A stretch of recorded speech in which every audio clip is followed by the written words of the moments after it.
Good evening, guys, and thank you for coming to the March 16th, 2021 business meeting. Can we all please stand for the Pledge of Allegiance? Pledge of Allegiance to the flag of the United States of America, to the republic which stands one nation under God, indivisible, with liberty and justice for all.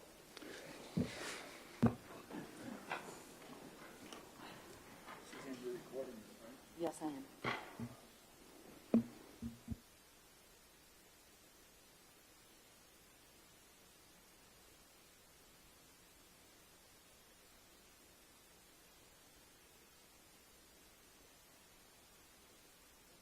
Before we do our roll call and our announcements, just want to pass it over to Dr. Harney for a quick public hearing on the district-wide safety plan. If anyone has any questions or comments or concerns. Dr. Harney? Oh, I'm put it on both. Thank you, Mr. Miller. So you see the first item. You got to show you that.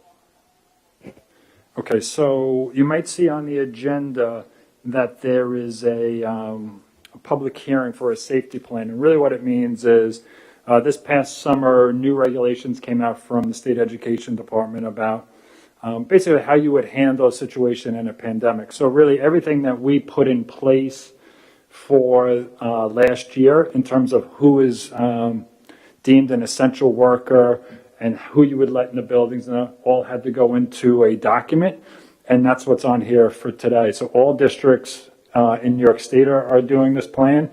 It is, again, it needs to be a little bit.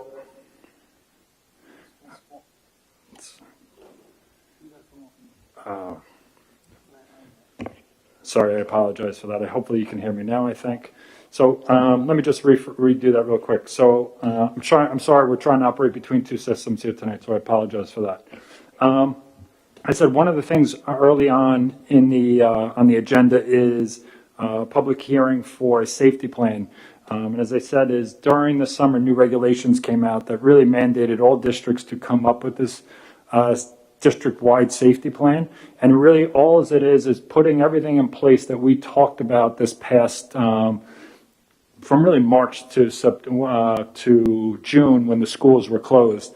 We had to talk about who would be essential workers, who would be in school at certain times, how would you handle your schedules, how would you keep track of everything. So everything that we were doing during those months needed to kind of be put into writing, and that's the document that's in front of you.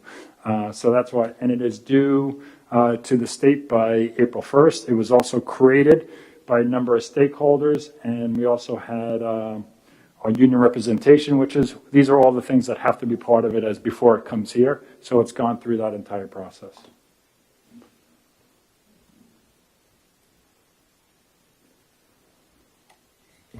Thank you, Dr. Harney. Any questions or comments from any community members? Not hearing any? We are joined tonight by 7 of our board members. Our superintendent of schools, Dr. Timothy Harney. Our assistant superintendent for curriculum and instruction, Dr. Ted Fulton. Our assistant superintendent for finance and operations, Mr. Rich Snyder. Our district legal counsel, Mr. Edward McCarthy. Our district clerk, Mr. Suzanne Bonetti. And unfortunately, our student rep could not be here tonight. Just a few announcements before we open it up to the community members.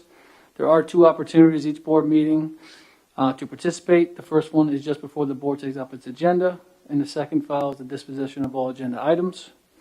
If you'd like to speak, there is a microphone at the back of the room. You must be a resident of the school district. If not, you must be voted in by the majority of the board. The normal allotted time is approximately 3 minutes. For the convenience of the community, all Bayport Blue Point Board of Ed meetings are taped and posted to the district website after. And if you'd like to follow us on Twitter, you can follow the school district at BBP Schools, or you can follow Dr. Harney at BBP Soup. At this time, we would open it up to any of the community members for any new or old business to bring before the board or to bring before the superintendent. Not hearing any, we will pass it over to Dr. Harney for a superintendent report. Dr. Harney?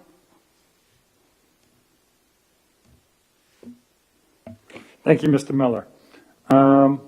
Really, I'm going to hand over majority of my report over to Dr. Fulton. First of all, I'd like to recognize and congratulate the number of students that we have here tonight that we're going to celebrate. We're going to talk a little bit more about you each in a little bit, but I would just like to congratulate you and thank you very much for coming tonight. This is what really makes nights like this very special, so welcome to you. Thank you.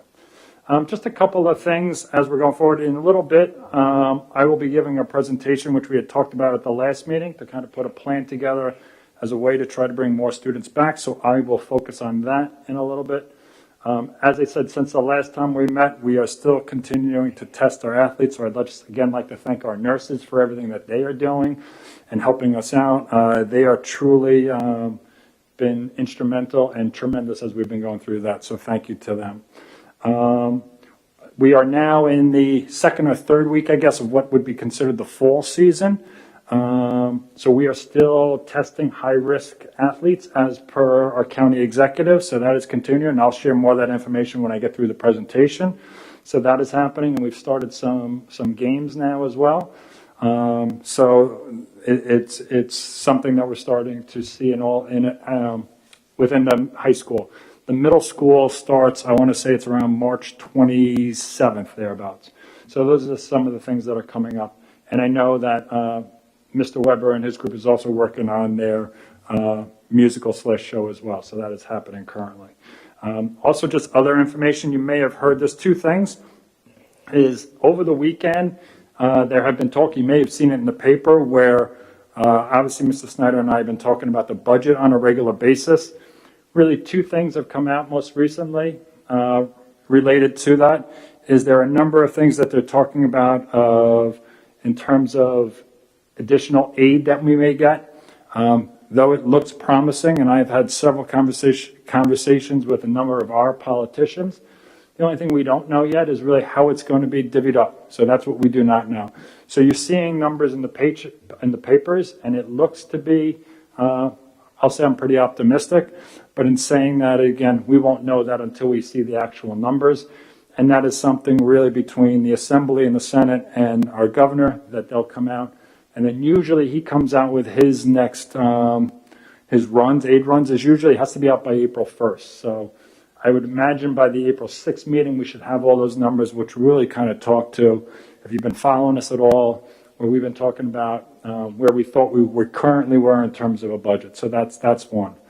The second thing that's come out as of, I want to say Monday, the Board of Regents met, and you'll get additional information about this. You may have heard that or read about that they're talking about state assessments.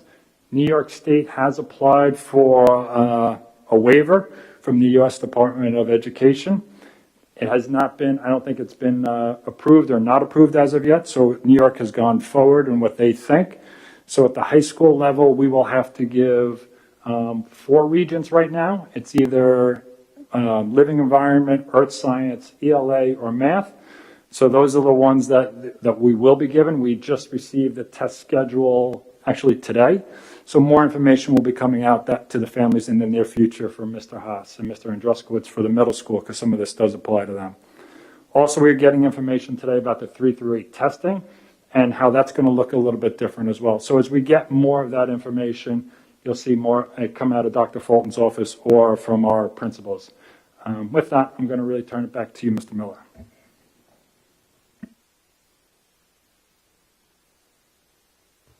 Thank you, Dr. Harney. Thank you for the update. At this time, we have award winners that we would like to congratulate. For the Patriots Penn Youth Essay Contest winner, we will turn it over to our building principals. Thank you, Mr. Miller. Turn this on.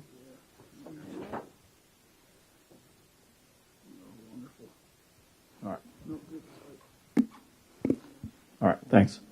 Every year, James Wilson Young Middle School students participate in the Patriots Penn Youth Essay Contest. We have a great relationship with the VFW and Patchogue.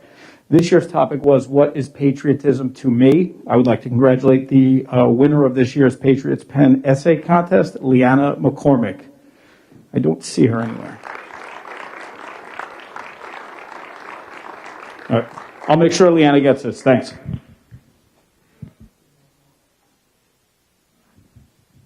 Thank you, Mr. Andruskowitz.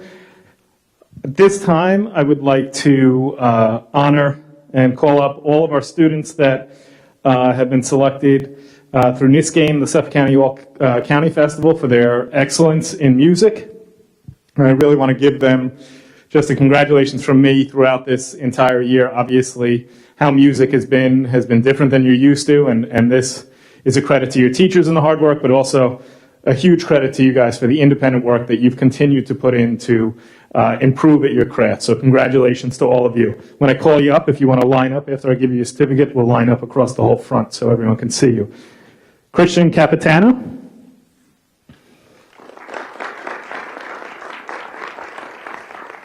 Christopher Cody. So just line up in front of the tables. Jessica Schaller.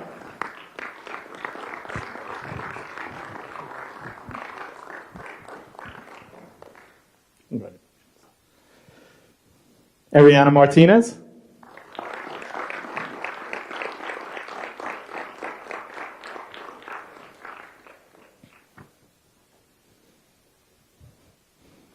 Colin Federn.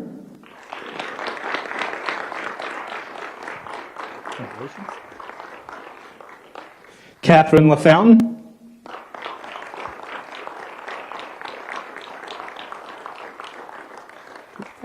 Congratulations.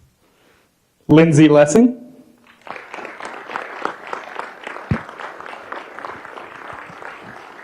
Congratulations. Katie D'Ambrosia.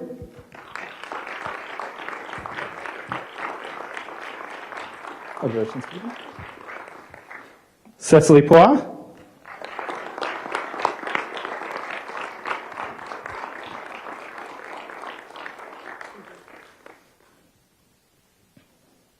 And Luke Farley.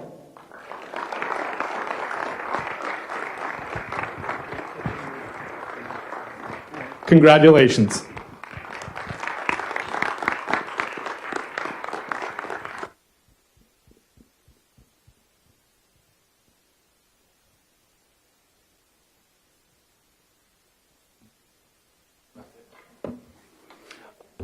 All right, guys, congratulations. Thank you so much. If you want to head out for a picture, we would truly appreciate it. Thank you so much. Congratulations. Have a great night. Thank you guys for coming out.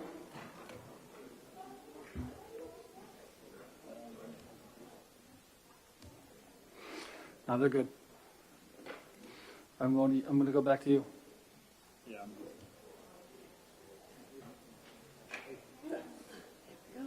You okay? Yeah, it's all set. Tim, you're up. You good back here Yeah, I'm good. with this? Yeah. When you're ready, I'll put it up on Google Meet. Oh, we're good. You're good? Yeah, once I see it up there, I'll just tell him, I'll introduce Tim. If you want, Suzanne, I can do it on Google Meet myself. I'm up. Okay. You should see it.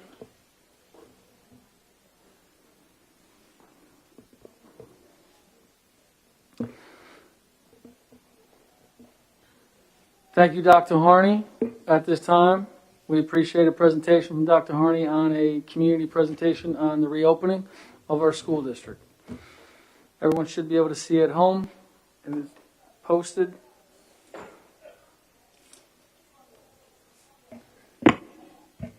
All right, so for the time being, first of all, thank you, Mr. Miller. I'm going to ask everyone just to please make sure you're on mute at home. Otherwise, we'll receive feedback here. So if you can do that, that would be greatly appreciated. Before I get started, I guess I'd just kind of give a little bit of background here. It's almost a year to the day that we had to shut down the schools and we really went virtual. Our last day last year with having everybody in, I believe, was March 12th, and here we are today on March 16th. So it's about a year later, and a lot has happened in that year, which I will talk about in a little bit. But before I begin, the real thing I'd like to do is I need to thank the staff. I need to thank, and I'm not going to go group by group because if I forget somebody, I'll feel miserable about that. So I just really would like to thank the staff. It has probably been one of the most trying years in education. And I cannot be more proud than being the superintendent of Bayport Blue Point. It is one of those things that the effort that everyone has put in has been more than anybody will ever know, honestly, and it's been tremendous. So I really just would like to applaud you and thank you for everything you've done, because the reason we are where we are right now, it's really because of all of you. So I want to thank you very much. Appreciate it.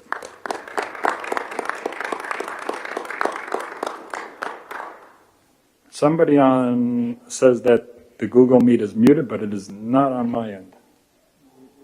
I'm good? Okay, that was old. Okay, so I'm going to kind of walk you through this a little bit. So really, it was at our last meeting, which is about 2 weeks ago, that I was asked to kind of put together a plan to talk about if we were going to bring in more students. So I'm going to talk about that tonight. So then we can move that. So really the goal for tonight is going to be to share the next steps in our reentry plan as it relates to the students. All right, so that's going to be really the focus of tonight. As I move to the next slide. Okay. One of the things that we've talked about as we've been doing this is it really has become a fluid document. And I know people often want to compare district to district, and I can understand that. But I will tell you that every district is facing very different scenarios. But the one thing I would say is every district has created a document that they're kind of looking at. Again, here is, I know that there are many people who kind of talked about you're hearing what other districts are doing or things that they are doing. I'm going to kind of review some of our history and why I think we've been so successful and maybe why we are getting ready to make the next step. So that's really part of my goal today. But part of the reopening plan, we've had many, many people involved, and even over the course of the last months, we've been still meeting with different groups. We're probably one of the districts who have kept their district-wide committee together all along. We've continued to meet on a week to 2 week basis, so that's been very instrumental in some of this. The one thing we've always talked about and we prided ourselves on is that this document is fluid, okay, that it's ever changing. And it's changing for a couple of reasons. One, the data we're receiving or the information we're receiving is continuously changing. Whether it be information from the governor's office or whether it be updated guidance or CDC, New York State Department of Health, or Suffolk County Department of Health. It's always interesting because somebody usually reads something in the paper and they're like, oh, does that mean we're doing that automatically? And it really has to go through a process.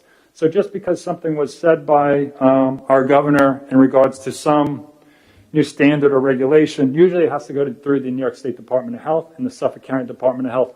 That's why sometimes when you see me put information out, it's maybe 2 or 3 weeks after that, but it's been a continuous fluent document. So that's something we're always looking at. We've always talked about reassessing our plan. As a matter of fact, in the plan, it really says almost every 5 weeks. And as I kind of move to the next slide here, you can kind of see the things that we've been talking about on a regular basis. All right, so to give you a snapshot, if you can see on the front of your screen or behind me, and I'm kind of working 2 screens, so I apologize, is you're going to notice a couple of things. Well, one thing I am very proud of, along with everyone we've been working with, is we've continuously made changes based on the information that was given to us. So if you're looking at September 2020, at that time we started with all of our K-5 students in school. We were doing a full hybrid model from 6 through 12. We had a virtual day as our Wednesday. So these are the things that you were seeing. And we also offered a full virtual option to all of our families. Late October is when we did our early October, right? We did our first assessment and we made some changes towards the late October. At that time, we were able to bring in all of our 6th grade full-time for in-person learning. We then went to live streaming, which is currently what is in place now. And then Wednesdays became a in-school day where we were trying to have more interaction with our students. So that was one of the phases. Then again, late November, early December, we talked about it again. And we started to look at some of our specialized student programs. We started to bring some of those students in. So you're seeing things as we're doing them very gradual. Then January 2021, that's when we were receiving information about sports and select performing groups. We started to bring some of them back. Then you see in February 21, it was return of high-risk sports. And then we're talking about the virtual learning centers that opened up at the high school and the middle school here. So that was kind of our next step, something that I don't know if really any other district really trying, but that was something we tried. And then April 2021, I know you can't see it at home, but what it says is basically that looking to bring back all of our students 7 through 12. It would, and I'll talk about that in a little bit, or have a full virtual option. So I'll talk about that as we go a little bit further. So that's kind of where we've been. And it really, what I am probably the most proud of is that we've continuously said we would reassess, and we have, and we've continued being able to kind of, I'll use the analogy of opening up the valve a little bit and letting more and more students into the schools, which has been quite successful so far. And again, that's really because of everybody within the district. Suzanne, if we can move to the next one. For anybody who knows me, I like numbers, so I just want to share with you some numbers. All right, so what you're going to see in the top part is where we were from the beginning of the school to the end to where we currently are. And this is really all as of Friday. So if anything's changed since Friday, I didn't update that. So this is all as of Friday. So what you'll see on as a day one at the middle school, what these numbers represent is you had 454 students who were on the hybrid model. You had 29 that were doing the full virtual at that time. All right? And the high school numbers were below that, 697 and 25. I'm going to skip the first quarter and go straight to the second quarter. At that time is when you're talking about January, after the holidays, where our numbers were getting somewhat high. And you could see at that point, the number of students that were in school was a little bit lower at 412, and the number of students that were on virtual was 68. So that was a higher number at that time. In the high school, it was the same representation. It was 605 on the hybrid model, and then 115 that were full virtual. Today, you've seen those numbers actually starting to go back just a little bit, the other way a little bit, where people are, again, having more of their students come in. So here at the middle school is 442 and 41, and then at the middle school was 610 and 108. So that's just something that we've been watching as we've been going forward. The other piece is this is one of the things you look at. If you look at really day one to now, you're seeing the number of students, and again, this is the middle school and high school, so all elementary is out, because everything I'm talking about tonight, I should have said this in the beginning, nothing's going to change within the K-6 world. Everything is staying as is, okay? But for the 7 through 12, we're talking about is you had 227 students on any given day, so it was a hybrid, so it makes sense, it's about half your kids that were coming in, and now we're at 345. So it's about 90 students more, okay? And that has to do with the virtual learning centers that we have in place. And at the high school, it was similar, 349 to 391. And what you'll see is if you look compared to the second quarter, again, at the high school had dropped to 303 and now is back up to 391. And again, that's around that time in January after the holidays where numbers across the state were rising in terms of positive cases. So you have that. Next slide. Okay. So now you have CDC guidance. So one of the things that we've been continuously looking at as we've been talking about is what has kind of been changing as we're going forward. So CDC released new guidance on February 12th. I will say that there was no major changes that it really talked about. In there, they did talk about 6 feet or physical barriers. They did that. But really what they continued to talk about, and again, for some reason, it's getting cut off on the bottom of this screen that you're seeing, so I'll read it to you at home. It talked about really 5 mitigation techniques that you need to continually do to be safe within schools. Okay? It was the use of masks, physical distancing, hand washing, and respiratory etiquette, which has to do with coughing, sneezing, those type of things. Cleaning and maintaining healthy facilities, and contact tracing, which is something that we've been very consistent across the board. They also talked about, on the next slide, things that we want to look to if you were trying to do in-person instruction. And again, I don't know why this is happening at home, but I will read it to you as well, so I apologize for that. The CDC guidance talked about 2 things. Schools providing in-person instruction should prioritize 2 mitigation strategies. All right? And it was really similar to what I just spoke about. Universal and correct use of masks should be required, which is something we've talked about. And then physical distancing should be maximized to the greatest extent. And they continuously talk about 6 feet. And again, people start to share information. You may be hearing stuff even within the state or from Dr. Fauci, where they're continuously taking a look at the distance, but there's nothing else that's come out besides that. They keep talking about now the 6 feet, or then they start also talking about physical barriers. Next slide.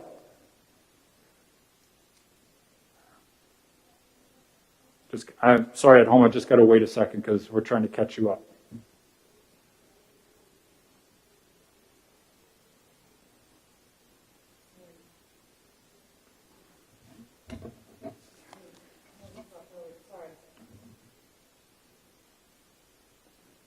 Suzanne, I'm going to say, okay.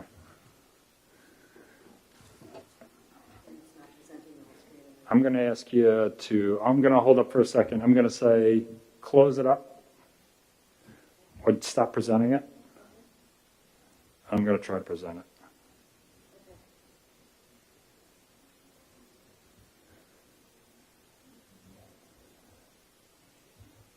This always works in my office. Okay. I apologize. Just give me 1 second. I'm trying to.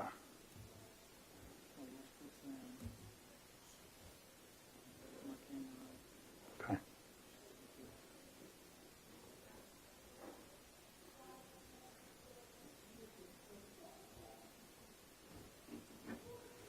No, I can't do it. Yeah. It won't let me because I'm not the owner. Say I can't hit it. Suzanne, try putting it back on. That's fine. We can do that too. Try that. Yep. All right, so we're going to try this a little bit differently.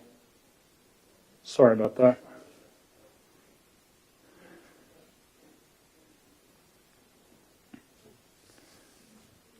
Okay, so what you'll see on this slide, if you can, all right, and I'll kind of walk you through it a little bit, is it starts to ask the question of why now are we starting to look to add additional students. So what this page is indicating, it talks about the number of positive cases that we've had since the beginning of the year, okay? So there's been in total between September, the first day that we started school, which was September 8th thereabouts, and now there have been 180 positive cases. All right, to kind of put that in perspective for you, now we keep track of anything that comes our way. So that's if it was a weekend, holiday, or whatever it may be. So during that time, I can tell you right now, there have been 189 days since that time. So it's been a little bit less, or just about 1 per day if you're doing an average, just so you know. On here in the document, what does I have is the months. So September, there was 0 cases. October, 4. November, 10. December, 29. January was the big month. And again, you saw that in the state was 95. Okay. This is not all the middle school, high school. This is district-wide. February dropped to 22. Now, we did have a week off in there, but that's where you started to see it. And right now, currently, we are at 20 for March. Okay. So these are some of the things that we started to talk about. And then it says the Suffolk County Department of Health approved high-risk sports to begin in February, as long as the student athletes and coaches were being tested. So, you know, since the time high-risk sports have started, we have tested 400, we've had 479 tests. During that time of our testing, we've had 4 positive cases, 4 out of 479. Okay, so we've been very lucky with that. So that's a good sign as well. All right. With that,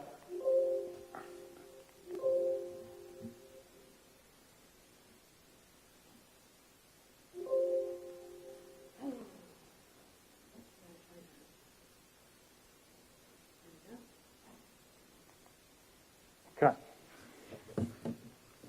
The next piece is a continuation of why we're looking to make some changes now. One is with the weather coming. It's something that we'll be able to do. We'll be able to open up all of our doors and windows with the weather. We'll also be able to use some outside places. So that is something, okay, where we can do some learning outside. As I said, the community of Bayport Blue Point, if you continue to follow the paper, and that's kind of where I'm doing it is, you'll see that the positivity rate in our area is lower than the Suffolk County average. we're averaging, depending on the town of Bayport and Blue Point, they've been fluctuating between 1.5 to 2.5 thereabouts. Where Suffolk County is around 4.5. So you're seeing that. Okay. The other piece that's come over the time is we've actually had more access to vaccines. You're seeing that the vaccines are becoming more accessible. That's the word I'm looking for, is accessible. So that's something that we're taking into consideration too. We've always talked about this from the beginning. People have talked about in-person instruction, and I truly believe, and I believe anybody here would tell you that nothing can replace the in-person instruction. We've also continuously talked about the SEL. These are some of the reasons why we tried the virtual learning centers as well, to try to get more access for our students for the social emotional piece. We're also looking to try to alleviate some of the disruption to the typical household schedules, which has happened already, due to the way things are being done right now. Try to promote a greater sense of normalcy. And then obviously by doing this, we're trying to be respectful of all the various stakeholders. So what we're starting to look at is taking a look at bringing back more of the students, which is going to be the next slide. And really it talks about going to a full-time in-person for grades 7 through 12. And I'm going to talk about that a little bit more. And then the second option would be to go full-time virtual. What this would do is we would remove the hybrid model. So really we're looking at this, and we are looking at this for the fourth quarter is what we're looking at. So it's about a month away still, so there's still some work that we need to do. But you would be choosing one, and I'll explain how we're going to do that in a little bit. This part becomes probably one of the most important parts to me, and I'll probably talk about this more than once today. It talks about the parent partnership. All right. Often people call me and tell me what other districts are doing, okay, and I understand that. Also, as I gather that information, you start to hear different stories as well. There are a number of schools, probably in the last month, that have brought back more students. And some have done it all different ways. Some have phased in, some have brought them all back. There's no really right or wrong reason. Again, every community is a little bit different. But the one thing I continuously hear is about the partnership that people need to have with their families at home. And the reason I say that is this, is you may have been reading in the paper as well, that there are a number of schools that have opened up who then had to go full virtual within 2 or 3 days. And what we're finding is that a lot of it is for activities that are happening outside the school, all right, that they're not necessarily school rated. And I can only give you anecdotal from what is being told to me.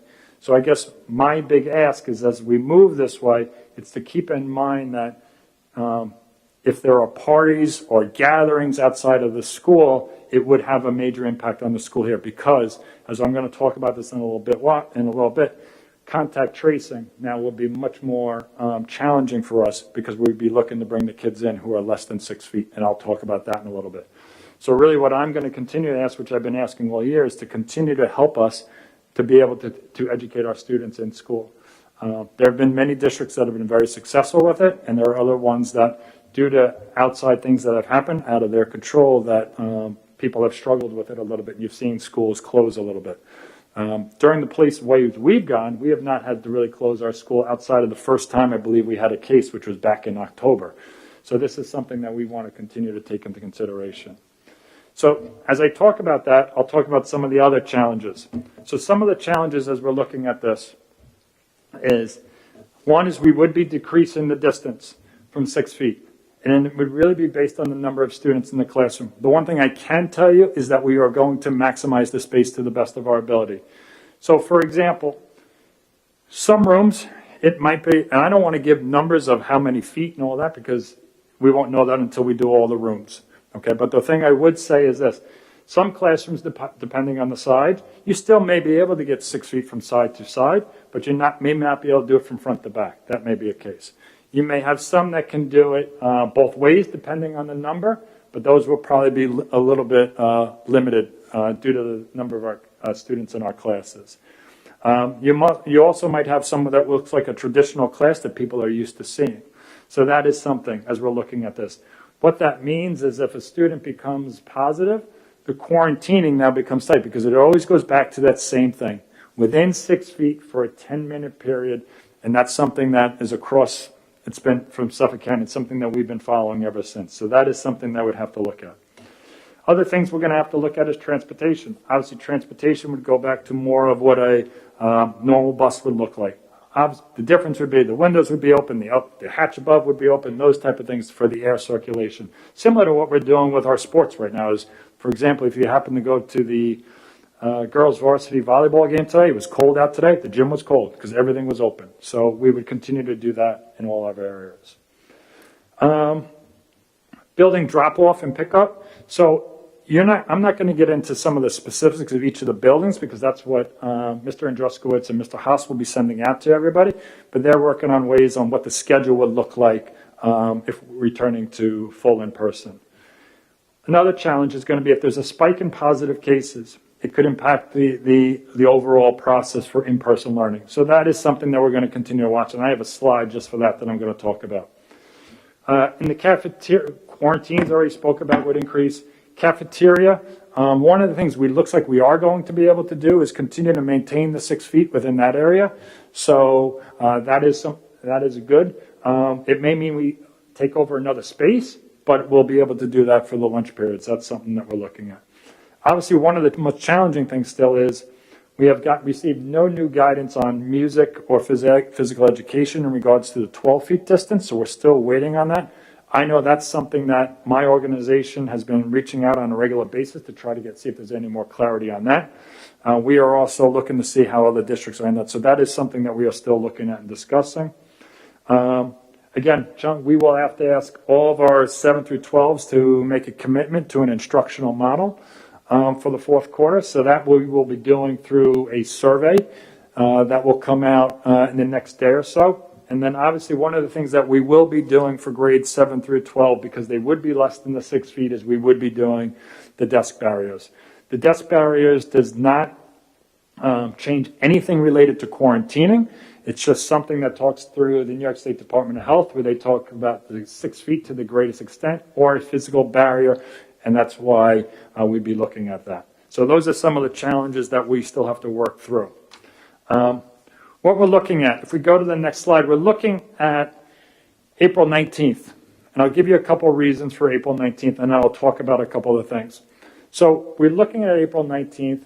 One is it allows us to make sure that we are ready for this. And April 19th would be a reintroduction of all students grades 7 through 12.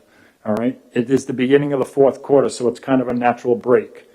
The other piece to this is one of the things we have noticed during our time has been usually within 2 weeks, after or around the 2 weeks, is where you start to see numbers for when there are breaks.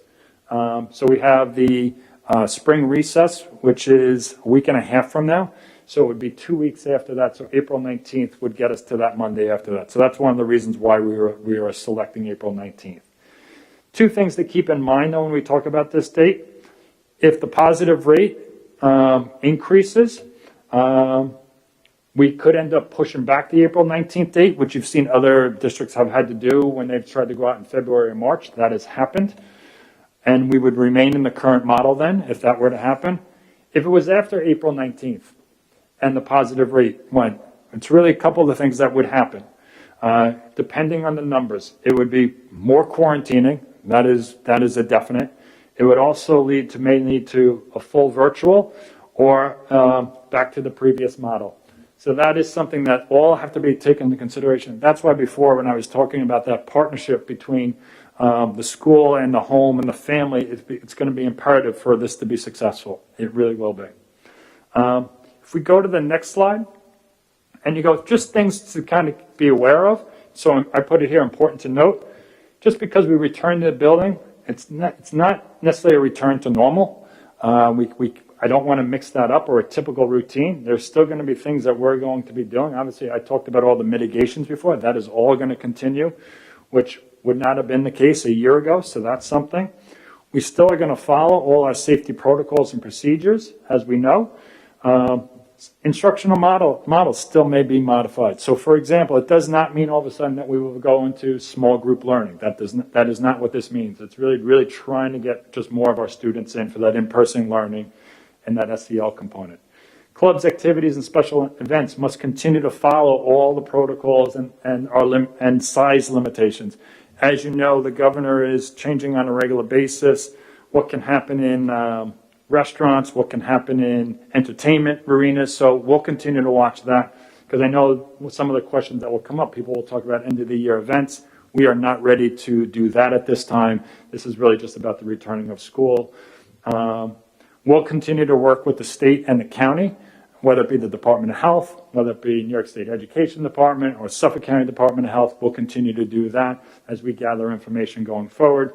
And then, as I said earlier tonight, is the middle school and high school principal will follow up with any building specifics, because I know people might have very specific questions about their own building, but we will follow that up with the middle school and high school principal, where they'll send out information once we really know models that people are selecting. So really our next steps as we're going forward, so parent survey will be sent out with a letter. And it's really, as I am asking that, and it really needs that we have an answer from all of our grades 7 through 12, because that will determine the size of the classrooms and everything. And it really will be is returning to a full person model or a full virtual model. Those will be the two models that will be on there. We are in the process of purchasing the desk barriers, so that is something. As I said earlier, the full in-person learning model would go into effect on Monday, April 19th, which is the beginning of the fourth quarter, and I already mentioned the 2 weeks after the spring break. I already reviewed that. And the district will continue to share updates as that relates to reopening through the website, Twitter. I'll give an update here on April 6th because we have another board meeting then, so we would look to do that. So that kind of gives an overview of what we've been talking about, what we're looking to do. I know we'll probably have a number of questions with it, but again, that's why we kind of put ourselves out at least another month as we're looking at this. And it will continue to let us monitor the information that is coming our way. With that, I'll turn it over for questions. Thank you, Dr. Harney and your team for all the hard work behind the scenes. We truly appreciate it. We'll open up to the trustees for any questions about the reopening plan. Ms. Byrne? Oh. Thank you, Dr. Harney. I had a question about quarantining and teachers that have been vaccinated. If there's an outbreak with someone in their classroom, they can still come in and teach, right? So that's a good question. So the question was, if you didn't hear it at home, I'll just kind of repeat it. What happens with quarantining with people who are vaccinated? So the immediate answer is guidance from us is if somebody was vaccinated and they are a close contact, as long as they are asymptomatic, they do not need to quarantine. One of the things I did not mention that I should have is one of the things that we are looking to do is also, as you're looking at the classrooms, is to have the teacher's desk from the student's desk, probably 6 to 8 feet, as much as we can, which is similar to what we have now. So we have that freedom in there so that they would not end up being quarantining if we had to do that. And the other question is, because the students will be close, even though they'll have the barriers, if one student does happen to get sick, is it only the kids that are within 6 feet in any direction? It's not the whole classroom that shuts down? Correct. So this is where it becomes difficult. So the easy answer to that question is yes, it would be the students within that 6 feet, because we're always going to follow the same procedures that have been given to us by the Department of Health. That's why we've had very low quarantining right now. So it's really the circumference of people around them. So depending, it's probably front, back, side to side will depend, because we might be able to keep rows 6 feet apart this way. So it might be that. If not, then you might have these people. Question is diagonal, probably not. We've been told probably not for those, but it may as much as be 4 people. And then the issue becomes is when that student goes from class to class, obviously that number becomes bigger and bigger. So when I was talking about that partnership before, this is also where it becomes real important. If someone is not feeling well or thinks they were exposed for that day or two, it's honestly better for people to stay home and then, take a sick day, and then we can go. Otherwise, it could impact more and more students. So that's kind of that partnership piece that I keep talking about. Tim, thank you and your team for putting all this together. And I know it's the New York State Department of Health that mandates the barriers or 6 feet.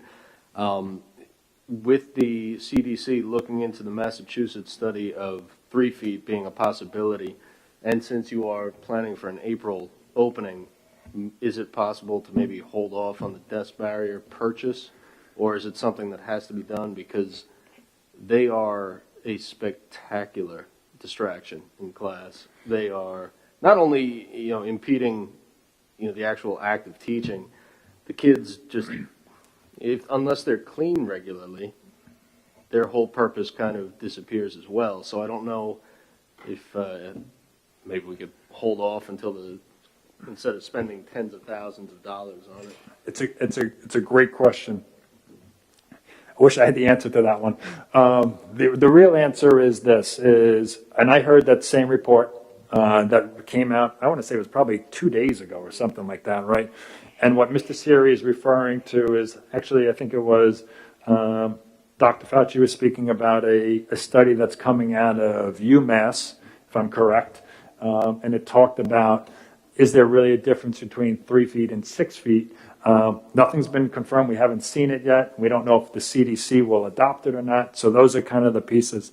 If we do want to go forward with barriers, we've looked at 3 or 4 companies, and I got to thank our buildings and grounds people and our leadership there because they've done a nice job with that, just trying to get us different options. They have ranged from a possible 2-week turnaround to 5-6 week turnaround. So that's where it becomes a little bit tricky. So I also wonder, and this is the hardest part, the unknown part about this is, what will the beginning of next year look like, and what is the new guidance going to look like at that time? So that it becomes a little bit difficult. We are trying to look at, there are districts who have purchased barriers that kids carry around. We are not looking to do that. They seem to be a little bit more, from the ones I've seen, I'll just put it that way, seem to be more flimsy and not as well put together.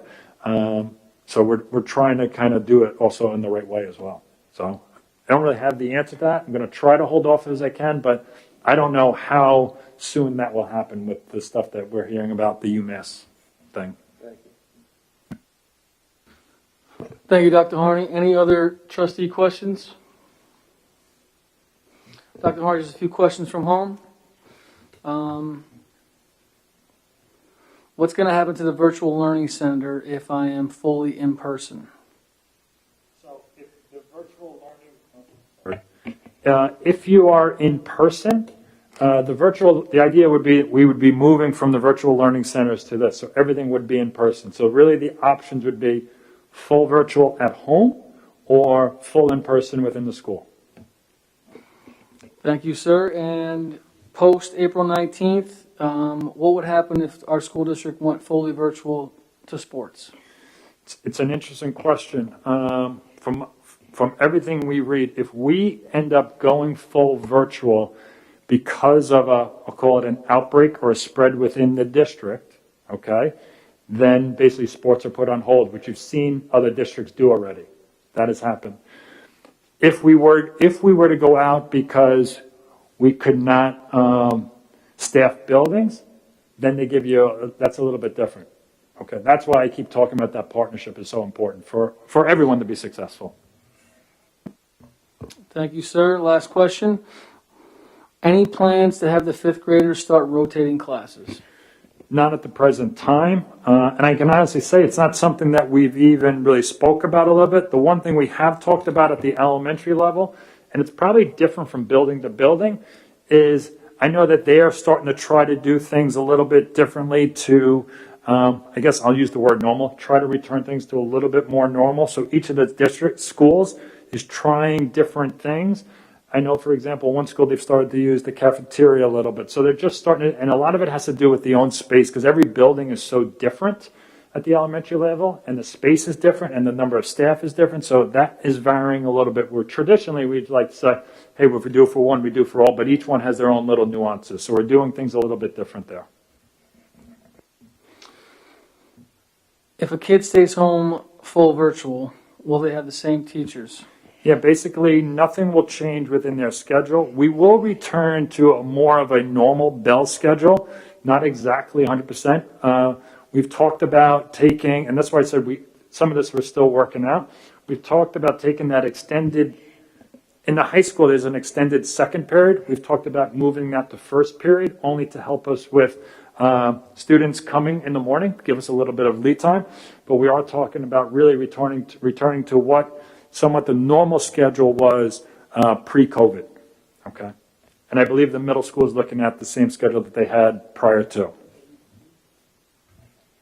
Tim, can I? Would that, would the teachers still be expected with more than full class in front of them to also teach to a hybrid group at home or a couple students, or are they going to be sent to a virtual teacher? No, for the remainder of the fourth quarter, we are not going to change classes. So all of our teachers in these grades have been doing the live streaming with kind of a split. That will continue. And I only mention this because when you have the majority, I mean a super majority of kids in front of you, you also can no longer stand in front of a camera. So there's a practical aspect to this. And I get everybody has to make adjustments, but the people at home, it's going to be tough for the teacher to do both at this point. Yeah, I think, well, one of the things is right, and again, I don't know, and again, obviously it will always vary from classroom to classroom, right? Is how much movement there will be in the classroom right now, depending on the class. And that's, again, why we were trying to build some of that buffer in the front of the room as well. The real question becomes is, and again, these are the questions I don't know right now, guidance is, what does the beginning of next year look like? That, and it may look a little bit different than it does this year, so.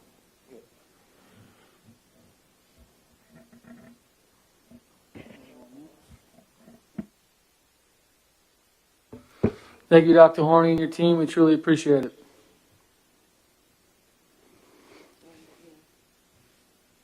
At this time, we are going to pass it over to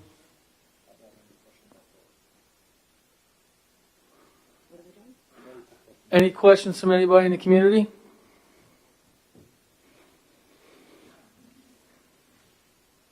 Okay. If you guys don't know at home, we have 4 people here. Five people here. And all but one work for the district. 6 people, sorry. But all but one work for the district. So at this time, we will pass it over to Mr. Snyder for another one of our budget presentations. Mr. Snyder, thank you so much. Good evening. This is really the final presentation of the expenditure budget. What would be up for the agenda for the next meeting would hopefully be a state aid proposal from the legislature. So today we'll talk about the COVID-related budget, and I'll again emphasize that we're presenting the full COVID version of the budget here, and we'll also go into the buildings and grounds budget. Just as a snapshot, the overall COVID version of the budget is 77.5 million, just under 77.5, 2.46% increase. The budget includes $944,000 of funds available to fund our estimates for PPE and COVID-related staffing, and/or some additional instructional programs that the administration is still weighing.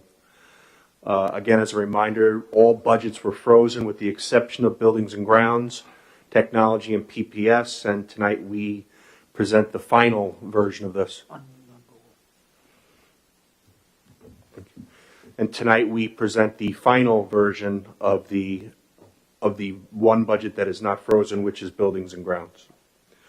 In total, the budget has a shortfall of 1.3 million. We are still working on bringing that number down a little bit, and hopefully by the next presentation, next board meeting, we will have a lower number for you. But the plan, as we've discussed, is always to fund the budget shortfall with the operating surplus we experienced in 2019-20.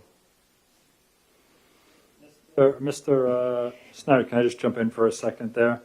With that, when you heard Mr. Snyder talk about the 1.3, just so people can kind of put it in perspective a little bit, about 950,000 of that is related to if we were in this full COVID model. That's still in there. So that means about the other $400,000 is really stuff that we're still kind of taking a look at and see if we can get that down. I would like to get it down to at least where we were flat from school year to school year minus the COVID piece. So if we had to take money from the previous years, it's for COVID. It's not for something that we do on a yearly basis for the schools. So that's one of our goals. So that's what we're trying to look at here, just so people have an understanding there. Okay. Okay, this slide is an overall kind of high-level view of 750 budget codes summarized into 29 consolidated categories. It shows right now where we stand with a full COVID budget. You know, the numbers were presented on the previous screen. It's a 2.46% increase, and if you go down to the bottom, you could see it's 77.4 million. This is just a little more detail about that $944,000 that we are carrying for COVID or PPE or other types of programs. I mean, the point here is that this money has been earmarked for any number of purposes that we may need as we go through the budget process and even as we get more information from the state. So there is $944,000 built into this budget to handle these types of situations. So on to the specifics of buildings and grounds, which again was one of 3 budgets that were not frozen by the administration for the budget process.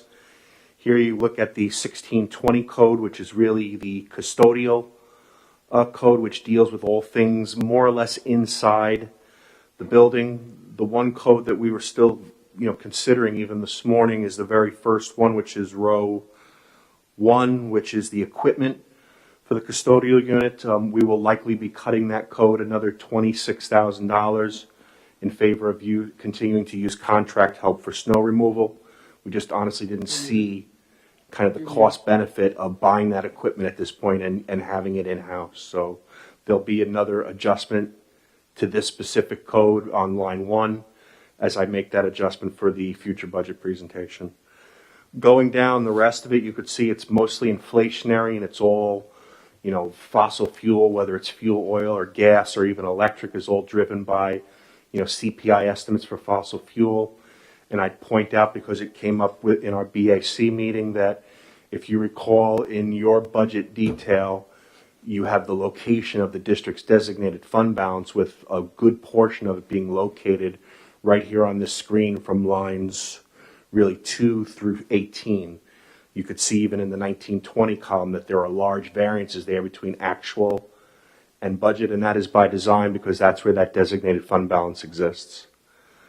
The final code here, line 29, was really just an adjustment to cost. We're just noticing that even with COVID, the custodial supplies are not really tracking on budget, so we just unilaterally adjusted that code downward.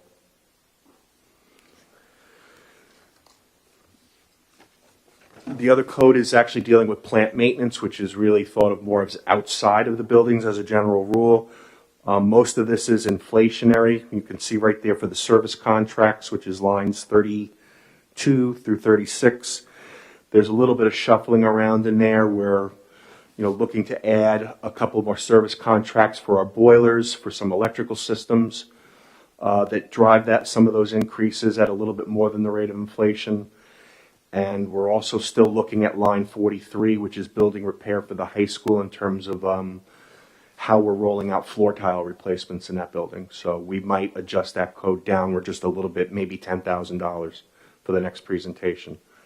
Overall, 3% for facilities is a pretty tight budgeting. In past years, they have certainly been well above the rate of inflation, but the objective this year in freezing everybody was to keep everybody at pretty much close to zero. So keeping facilities at 3% and knowing that we still have 2 budgetary cuts of about $40,000 to potentially make, I think we're in a spot with facilities that I think we're in a good position. And again, you keep your fingers crossed that the infrastructure that we've implemented, which is new under the bond, will hold true, and we won't see some of those repairs that we've seen in the past. I'm moving on to the next slide.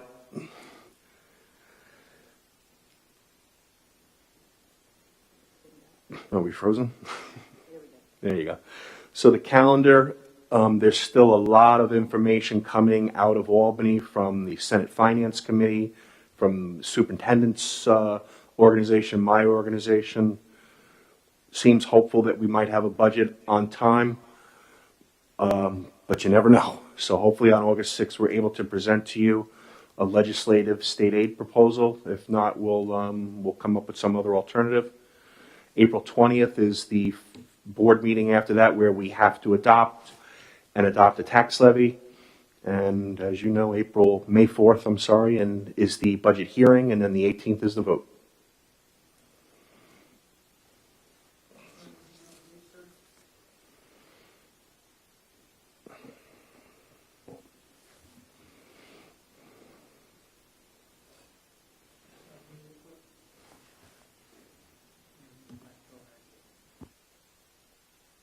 Thank you, Mr. Snyder. Before we open it up to any questions on the presentation, Dr. Harney, if we can come back to one question from the reopening document.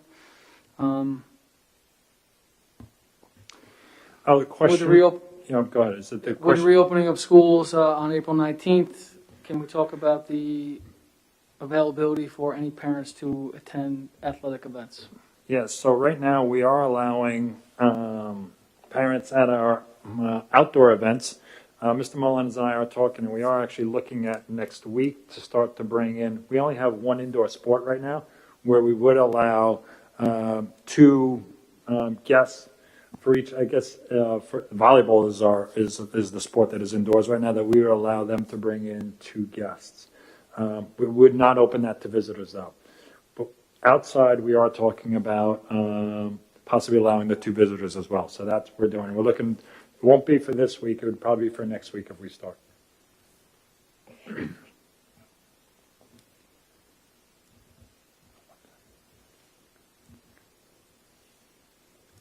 Thank you, Dr. Harney. At this time, we'll open it up to trustees. Any questions about the budget presentation? Any questions from anybody here tonight? Not hearing any. I guess we will wait for the April 6th update for next steps. Moving on to the regular agenda. Can I have a motion to approve consent agenda items F, G, H, I, J, K, and L? Mr. Siri, second. Mr. Krug, any discussion? All in favor? Opposed? Abstentions? Motion carries 7-0. Moving on to the regular agenda. Can I have a motion to gratefully accept the donation for the middle school? Mr. Brodsky, second. Mr. Hall, as always, we appreciate everything that All Pro Sports Academy does for our school district. This is a batting cage with a value of approximately $1,500 to the middle school, so thank you so much to All Pro Sports Academy. We truly do appreciate it. Any other questions, comments? Mr. Johnson? Just got one question about, I guess in early discussions we found out that potentially there's a referendum going around to lower some of the buses, some of the mileages. How would we present that? Because I guess they had a certain amount of votes. Some of the community members, they wanted to lower the middle school to one. Oh, you want to hang They on? wanted to lower the elementary school, but I guess from what was communicated and what I read, it would be one potentially additional bus. Mr. Johnson, you want to come back to that trustee new business? Because this is the donation. Oh, sorry. Yeah, so good question. We do have someone that potentially could be bringing in a referendum. But just anybody have any concerns or comments on the donation of the batting cage? All in favor? Aye. Opposed? Abstentions? Motion carries 7-0. Moving on to the second agenda items on the regular agenda. Can I have a motion to accept the legal notice for the 2021 budget vote and election to be held on May 18th? Mr. Hall, second by Mr. Siri. Any discussion? All in favor? Opposed? Abstentions? Motion carries 7-0. Moving on to the last agenda item, number 3, policies. Motion to review and adopt policy 1420, 1800, policy 5110, and policy 5150. Mr. Brodsky, second. Mr. Hall, I think one thing to note under all of these policies, designated schools of attendance, this has been coming up the last couple of years. This policy change would allow anyone moving within the district in the elementary school area to remain in their elementary school at the approval of the superintendent, depending on transportation and as long as they did not add additional staffing costs to that building. So for example, if I lived in South Blue Point and I moved to North Blue Point, I would be able to petition Dr. Harney to stay in South Blue Point even though I lived in North Blue Point. Any other questions on the policies? I guess I would just say that the only reason that there might be some kind of denial would be that the classrooms are too full, and so we wouldn't want to have to like hire new staff and open up new classrooms or something like that, right? Too full or a transportation issue that the parent would have to? That is correct, Mr. Berman. It's really about if we had to open another section to accommodate, we would not do that. So this is not definite for the parents, but it's an It's an opportunity. at the discretion of the superintendent. Any other questions on these policies? All in favor? Opposed? Abstentions? Mr. Johnson, we'll throw it to you with a transportation conversation. So just going back to that, I know we're kind of exploring a range of what to put the budget out for. Levy. What the tax levy out for? I think what was the cap, Mr. Schneider? The cap was like 4%, 4.13. 4.22 is actually the cap. and we were exploring, somewhere in the high 2, maybe 2.9 something was an idea that was recommended. So, I guess what what I'm trying to get to is the community. If they put this referendum through, we really don't have a choice. But would that be in addition? Like, whatever we decide to put the budget in, that would be an addition. That'd be a separate voting line for an increased tax referendum. So there's two ways that you can look at it. As Mr. Johnson was talking about, there is a petition going around about additional transportation. And we haven't done the scientific research of this yet, but it's giving the idea that there may be an addition of one bus. Addition of one bus. One bus is roughly about $90,000, all right? And I don't remember the change in mileage off the top of my head. I've only seen it recently. When you're talking about the budget, it would mean two things. So before, or one or two things. So before, when I was talking about a 1.3 deficit, thereabouts, $90,000, I'll just call it $100,000. That becomes 1.3, becomes 1.4. That's one, if we wanted to do it that way. Or you could just, because we are going, or we're proposing that we're going under the allowable levy, the 2.94, and I don't know what the math would be for this off the top of my head, maybe it would go to 298, 299, 3.01 or something if we were to put it in the budget that way. So those are the two ways that you would see it. I guess what I'm getting at is, I think we should figure out what we want to fund the current budget that you've provided to us. I'm welcome to the community putting forth this referendum, but I also think it should be, like, we're going to put out what our actual tax levy should be, and anything above that will be a separate votable item, because I don't want to increase our potential negative from 1.3 to 1.4. If anything, then the community can vote on whether or not they want the tax levy to be 2.95 versus 3.05, whatever it takes to pay for this additional service, which I think is a great service. But I do think, since it came from the community, it's not something that we should develop within our own budget. I agree, and that's why earlier what I had said is, when we were talking about the 1.3,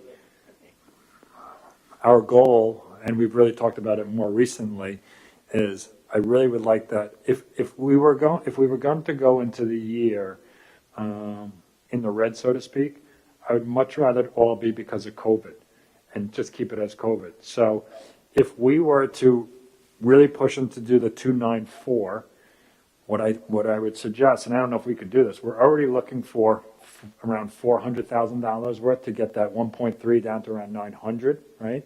So this way it's just COVID related. Well, that means if we were to add that referendum into the budget itself and want to stay at 2.94, then we should be looking for $500,000. And that gets obviously more and more difficult because I still would want to keep wherever we're in the red, specifically related to COVID, because as I said, that my hope is that will go away and then our budget can kind of stabilize. And then we're using COVID money for COVID surplus from 2 years ago, right, or a year ago, to COVID deficit, so to speak. So that's how I would like to go about it. At least that would be my recommendation. Thank you, Mr. Johnson. Thank you, Dr. Harney. Any other trustee new business? Just one thing before we close, just really want to congratulate Ms. Byrne, service to the board from our state senator, Mrs. Alexis Week, for International Women's Month. So congratulations, Ms. Byrne. Thank you so much for everything you've been doing over the years.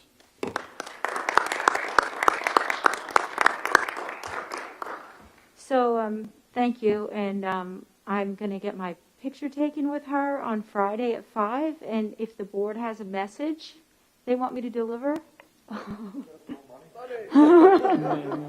I will definitely ask.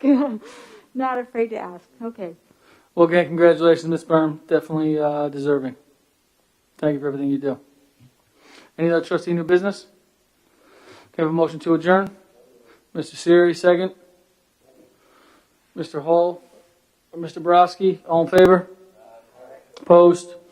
Abstentions? Motion carries. Thank you guys so much for attending tonight. We truly appreciate your time. We'll see you on April 6th.